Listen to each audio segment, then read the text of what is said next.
Word Cloud for Power Apps by MAQ Software enables you to transform textual data into visually stunning representations. Before beginning, ensure that you have downloaded the Word Cloud component for Power Apps from App Source. Open Power Apps and create a new Canvas app or open an existing one. In this case, here we are creating a new app. Go to Components under the tree view.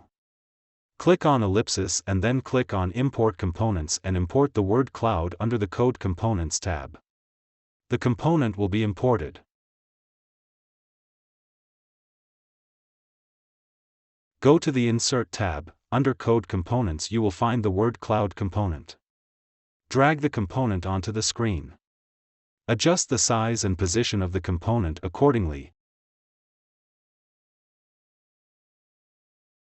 Here you can see all the properties required to render the Word Cloud.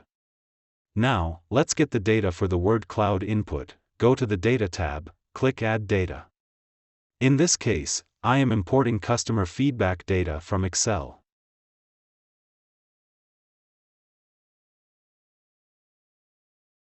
Next, go to the tree view in the left menu, to generate the Word Cloud use on visible property of the screen or on start for the app.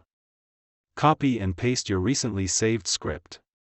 Here, first we are extracting all words from the feedback text column. Count the frequency of words. Created an empty variable, output dynamic string. Created a table with words and its count using key value separators. Add the table word count collection into output dynamic string.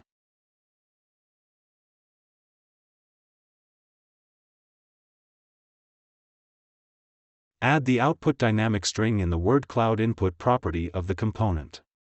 At the right panel, set the key value separator and end item separator properties, and adjust more properties to make the Word Cloud visual look good.